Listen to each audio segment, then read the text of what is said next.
I also forgot I had, I'm trying to move out of the way. There we go, that's a little better. I also had some barbecue chicken.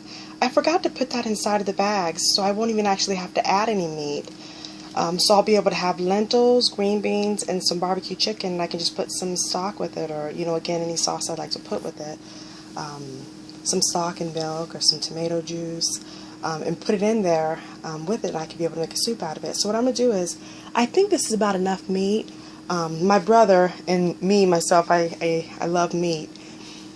Would probably think I need to put this in one soup, but to stretch it, I think I'm going to put it inside of 2 soups because I had 2 bags. So I'll go ahead and split this up and mark it and put it by the soup so that I can be able to know to add this with it. So I'm going to go ahead and add this. I'll go ahead and bag it up. So here's the chicken here. I went ahead and I'm cutting off a sink, it's going. Okay, there we go. So here we go. Here's the barbecue chicken. You see I labeled this as well. 821, 1 month, 1M, and barbecue chicken so I can know what it is. So for this one, I think I'm going to go ahead and throw it in the freezer. This one I'm going to put inside of the refrigerator so I can be able to make a soup with the lentils and the green beans that I have and make a quick soup out of it. So I'll do a video on that tomorrow. Alright. I also wanted to be able to say, I put the other package inside of the freezer. I use, they're not food saver bags, but I use something similar. But what I'm saying is, like I always like to say, work it out. If you don't want to use your food saver bag, because they can be pricey. I did wholesale. Maybe I'll make a video on that showing where I got it from and how much I paid for it. But they can be pricey, so use Ziploc bags, freezer bags. Just use, if you do the cheap freezer bags, that's totally fine too. Use the freezer bags and freeze it. The whole point is just not to throw food away because that's money in the trash. So just wanted to say that also. Alright, it's the next day. It's the lentils and here's the green beans.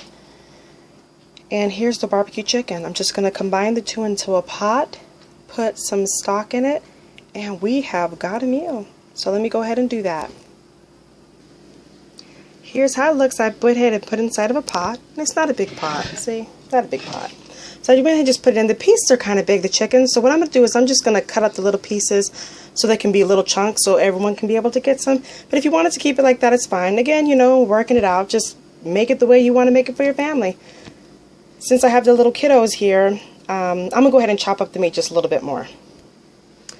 Alright, so I went ahead and I just cut up the piece of chicken a little bit. Just got a knife and just chopped.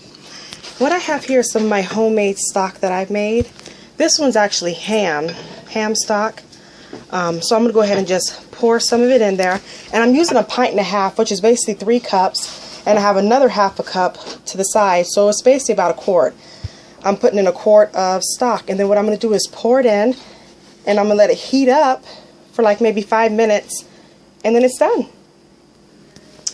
So I went ahead and I put it in. Now for my stock, because I make it, I'm just putting about maybe 1/2 teaspoon and I just put some salt in. So I'm going to give it a stir. And you can make it creamy. I could have put tomatoes in it. It's versatile. You can make what you want. But for right now, I'm just going to go ahead and use just the stock. I'm not going to make it a thick soup. But the stuff is in here. And it's good stuff for my family. And I know exactly what's in it. And it's perfect, and these are the leftovers. And you can easily serve this with a piece of toast, or just eat it just as it is, or eat it with some cornbread. So put some, have cornbread and just put it over your cornbread, or put it over some toast and eat it with it, or some crackers. But this is just a quick meal. I just got home. I'm tired, but I got to make it so we can eat something. So right now I have it on 8. I'm just gonna crank it up. I'm watching it. I want to bring it to a boil because I just want to let the flavors mix together for maybe another 5 minutes. Just let it cook. I just want to get to a bubble. Once I see it start to heat up, and you can definitely cook it on 5 medium heat and just stir it and just watch it and heat up. But I'm kind of in a hurry, so I'm putting it on high real quick. I'm gonna let it bring it to a boil, and then I'm gonna cut it down to medium and let it cook for about 3 minutes. So I'll be back. We'll be back. Alright, it's been approximately 5 minutes, and you see it's just starting to boil. Remember, I had it on high. So if you have it on medium, it may take a little bit longer to start bubbling, but that's okay. But now that I see the little bit of bubbles on there and the steam coming out of it, I just want the flavors to kind of mesh together. So I'm going to let it cook for 5 minutes. I'm going to set the timer. So all in all, maybe around 10 minutes. 10-15 minutes to make. But all homemade. So there we go. And I'm just going to let it go for I'm going to do 3 minutes. Because it's already been going. So I'll just do 3 minutes. So 3 to 5 minutes. Just want it to kind of heat up and flavors to mesh. Alright, we'll be back.